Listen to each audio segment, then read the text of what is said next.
नमस्कार साथियों, आप सभी का मैं स्वागत करता हूँ। देखिए, बहुत दिनों से काफ़ी सारे विद्यार्थी ये डिमांड कर रहे थे कि सर मध्य प्रदेश सहायक प्रोफेसर भर्ती परीक्षा 2024 समाजशास्त्र विषय के लिए ऑनलाइन क्लासेज अथवा ऑनलाइन बैच प्रारंभ कर दीजिए। स्टार्टिंग में तो ऐसा मेरा कोई विचार नहीं था।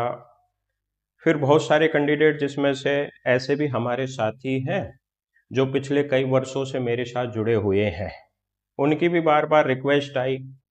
तो फिर फाइनली मैंने यह निर्णय लिया है कि आने वाले 15 मार्च, यानी आज मैं ये वीडियो 11 मार्च 2025 को रिकॉर्ड कर रहा हूँ। आज से 4 दिन बाद में मध्य प्रदेश सहायक प्रोफेसर भर्ती परीक्षा 2024 समाजशास्त्र विषय के लिए आपकी क्लासेस प्रारंभ हो जाएगी।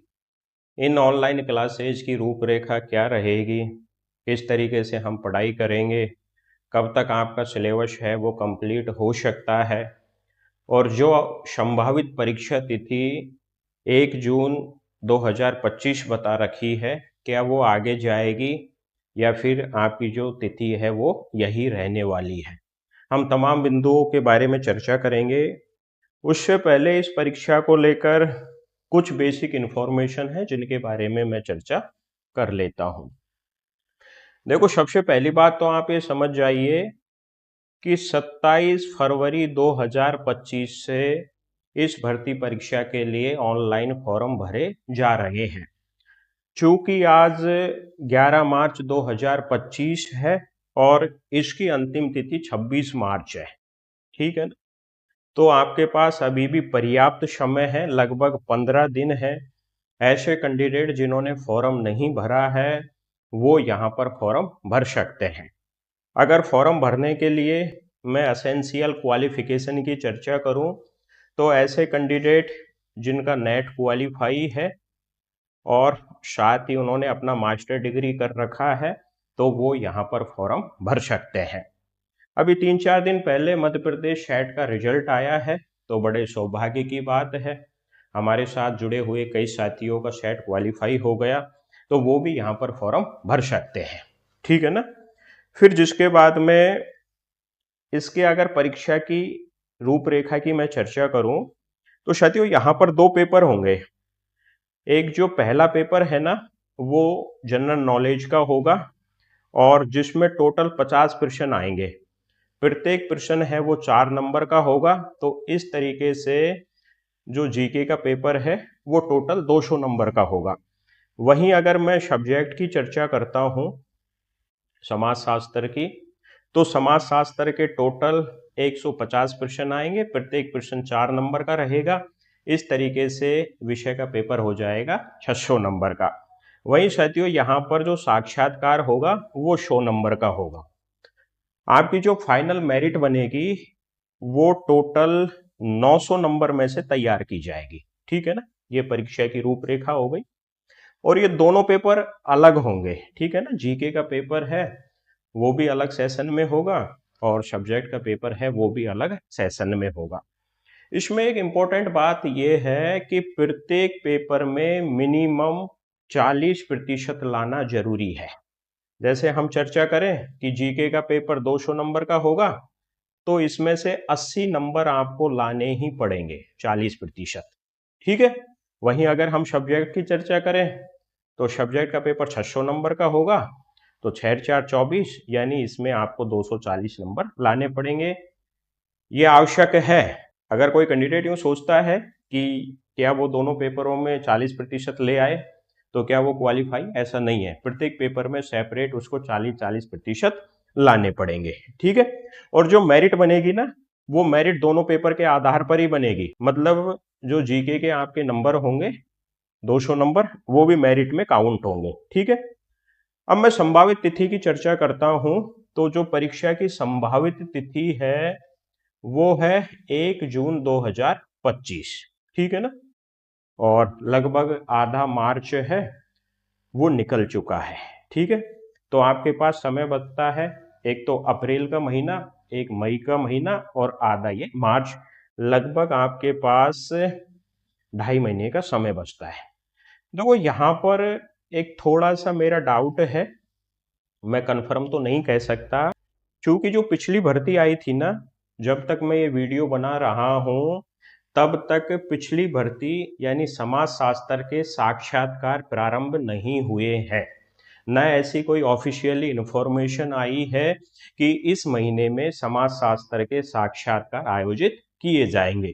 तो मुझे थोड़ा-सा मुश्किल लग रहा है कि आपकी परीक्षा 1 जून 2025 को हो जाए।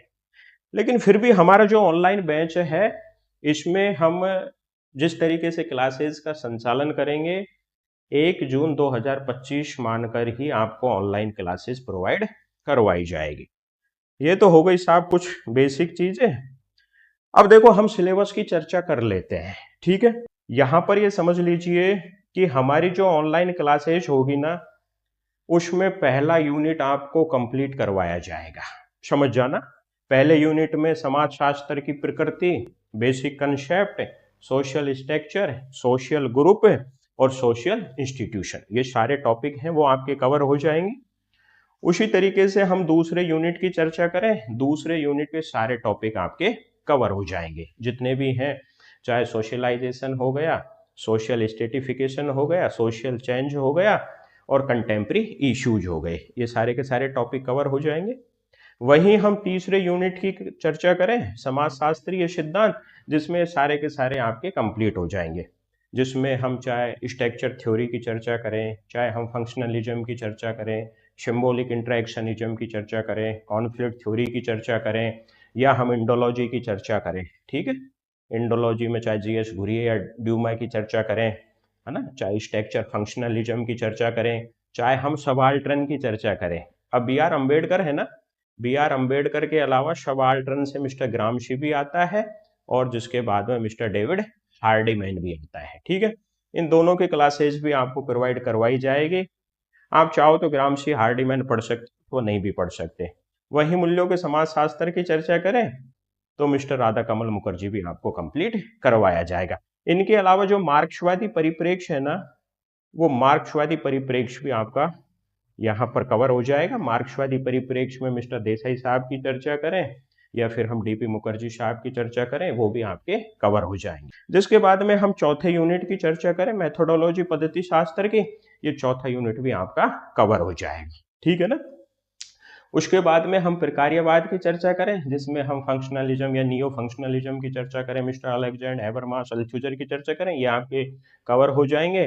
संरचनाकरण और उत्तर आधुनिकतावाद, जिसमें गिडेंस भी हो जाएगा, दरिदा भी हो जाएगा, इनके साथ आपका फूको भी हो जाएगा, है ना।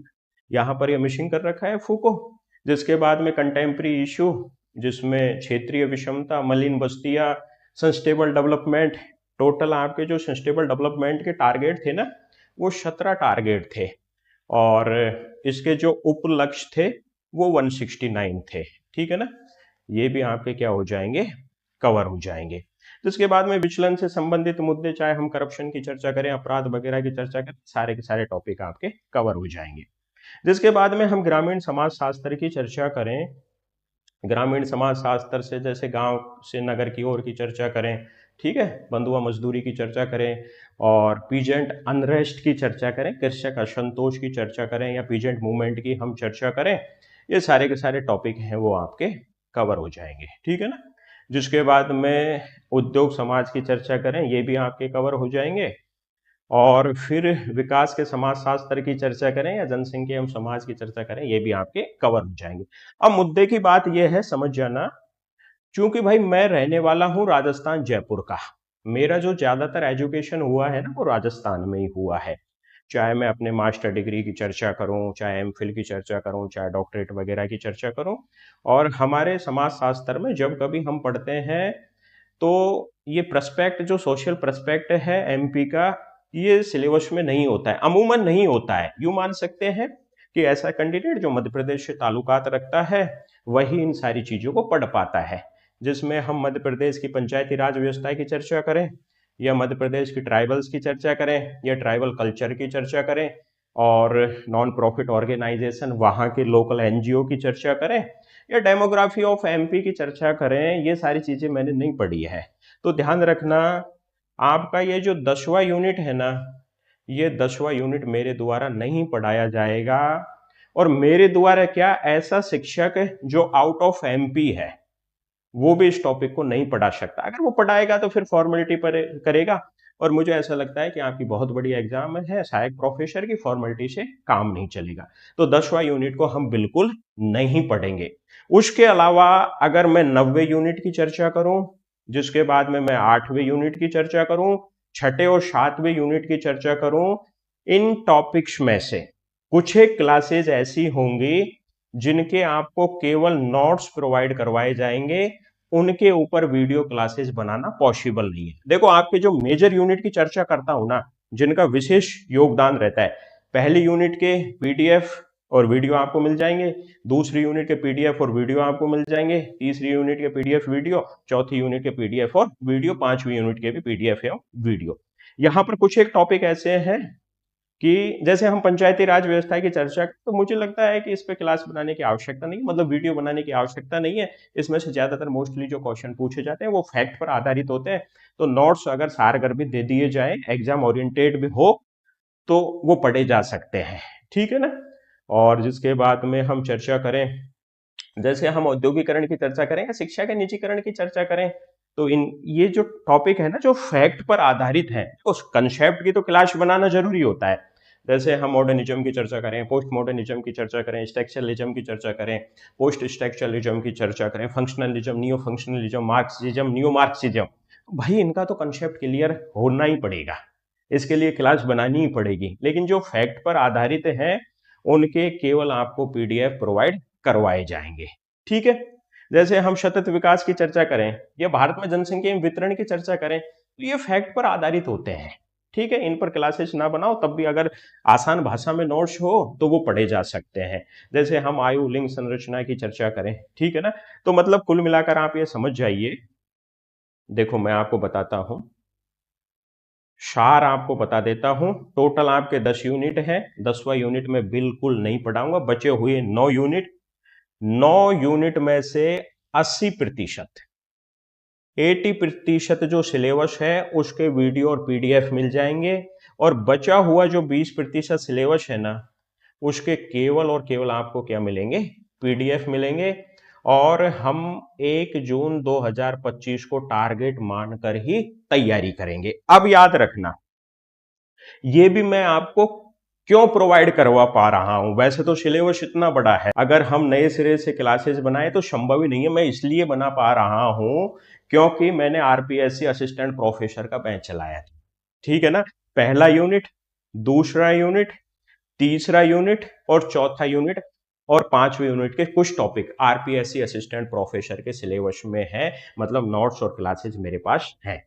जिसके बाद में छठा यूनिट, सातवां यूनिट, आठवां यूनिट और 9वां यूनिट, ये आपके नेट के सिलेबस में है। नेट का बैच मेरा चल रहा है, तो नोट्स मेरे पास है, मुझे क्लासेस बनाने में दिक्कत नहीं आएगी, इसीलिए मैं ये आपको बैच प्रोवाइड करवा पा रहा हूं। पहले स्टार्टिंग में मेरा कोई मानस नहीं था क्योंकि मेरे पास समय नहीं था। ठीक है। अब हमारा जो नेट का बैच है उसका भी छठा यूनिट चल रहा है, तो मुझे लगता है कि अब जितना ज्यादा लोड है वो है नहीं मेरे ऊपर, क्योंकि जो नेट की परीक्षा है वो जून में होगी और तब तक मैं नेट का बैच बड़ा आसानी से करवा दूंगा। ये है साहब हमारी रूपरेखा। गंभीरता होनी चाहिए क्लास ज्वाइन करने से पहले। ध्यान रखना, यूट्यूब पर मेरी जितनी भी क्लासेज है वो देखें। ठीक है ना। टेलीग्राम चैनल है हमारा, सोशियोलॉजी विद विवेक, उसको ज्वाइन करें। हमारा जो सक्सेस रेशियो है, स्टूडेंट ने हमारे साथ जो अनुभव शेयर किए हैं, सफल स्टूडेंट ने, उनको सुने। ठीक है। पढ़ने की जो शैली है पढ़ाने की मेरी, उसको आप देखें। एग्जाम ओरिएंटेड जो पिछले रिजल्ट हैं हमारे, उनका आप आकलन करें, तभी आप क्लासेस ज्वाइन करें। गंभीरता है आपके अंदर, कुछ डेडिकेशन है बिना किसी डाउट के। कई बार क्या होता है ना कि बहुत सारे शिक्षार्थी आ तो जाते हैं, लेकिन उनका मनसा केवल टीचर को परेशान करने की रहती है ना। मैं हमेशा कहता हूं कि मैं अपना 100% देने का प्रयास करता हूं। आज के समय में जो प्रतिस्पर्धा है ना, वो विद्यार्थी विद्यार्थी से ज्यादा आपस में शिक्षक शिक्षकों में है। ठीक है। कोई भी क्लासेस मेरे द्वारा बनाई जाती है, कई कई घंटे, कई कई दिनों तक मैं उसको पढ़ता हूं। ठीक है। तो अगर आप इंटरेस्टेड हो तो ये नंबर आपको दिखाई दे रहे हैं, 8690015710, इस पर आप कॉल कर सकते हो, बरखा जी आपसे बात करेगी, ठीक है ना। या हमारा ये मोबाइल एप्लीकेशन है विवेक की क्लास, प्ले स्टोर पर मिल जाएगा, वहां पर भी आप मोबाइल एप्लीकेशन इंस्टॉल करके हमारी ये क्लासेज हैं वो ज्वाइन कर सकते हो। हाँ, फीस पे मैं चर्चा कर लेता हूँ। देखो, आरपीएस से असिस्टेंट प्रोफेसर का जो अभी हमारा बैच चल रहा है, उसकी जो टोटल फीस है वो हमारी 20,000 है, ठीक है ना। और उस कोर्स को मैंने इस बार पब्लिश नहीं किया है, वो कोर्स केवल चुनिंदा लोगों के लिए ही है, क्योंकि मुझे पता है कि जब तक मेरी क्लासेज की कदर नहीं है मैं क्लासेस प्रोवाइड नहीं करवाता। जैसे अभी पीजीटी की क्लासेज चल रही हैं तो मुझे उस क्लासेज को लेकर बहुत ऑब्जेक्शन है, क्योंकि टेस्ट सीरीज वगैरह में पीजीटी में कोई पार्टिसिपेट नहीं करता तो वो मुझे भी बुरा लगता है। तो इस बार मैंने डिसीजन लिया है कि आरपीएससी असिस्टेंट प्रोफेसर का जो बैच है उसको पब्लिश नहीं करूंगा। जिसको वास्तविक पढ़ने की ललक है ना, उसी को हम क्लासेस देते हैं।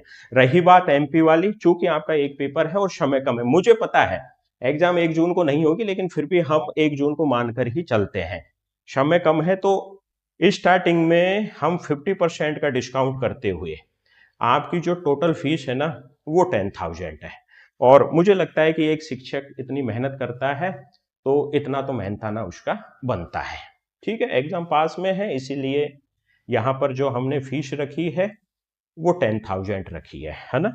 बाकी अगर आप गंभीर हो, आपको लगता है कि मैं आपकी सफलता में थोड़ा बहुत साधक हो सकता हूं, तो आप क्लासेस ज्वाइन कर सकते हो, ठीक है। जैसा कि मैं आपको बता चुका कि 10वां यूनिट में नहीं पढ़ाऊंगा, बाकी बचे हुए 9 यूनिट 80% जो क्लासेज हैं उनके पीडीएफ और वीडियो प्रोवाइड करवाए जाएंगे। बचे हुए 20% का वीडियो बनाना पॉसिबल नहीं, तो केवल पीडीएफ प्रोवाइड करवाए जाएंगे। जो भी और कंडीशन है, डिटेल्स में जो भी सारी बातें हैं वो मोबाइल एप्लीकेशन कोर्स में जो डिटेल्स होती है उसमें मिल जाएंगी, या आप कॉल कर लेना, जो भी आपके डाउट हैं वो क्लियर कर लेना। क्योंकि मैं नहीं चाहता कि विद्यार्थियों को भ्रमित करके या कुछ तथ्य छुपा के यहाँ पर मैं उनको ज्वाइन कराऊं और बाद में विद्यार्थियों की बहुत सारी आपत्तियां हो। बाकी मुझे पूर्ण विश्वास है, जैसे इस बार एमपी सेट का पेपर हुआ, बहुत सारे साथी एमपी सेट वाले, खासकर आग्रह उनका एमपी सेट वालों का ही था कि सर हमने आपके यहाँ से सेट तो कर लिया, लेकिन अब हम कहाँ जाएं, अब हमारा कौन धनी धोड़ी है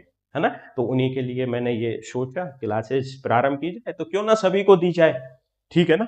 चलो शाबाश, बाकी अच्छे से पढ़े, मेरी शुभकामना है।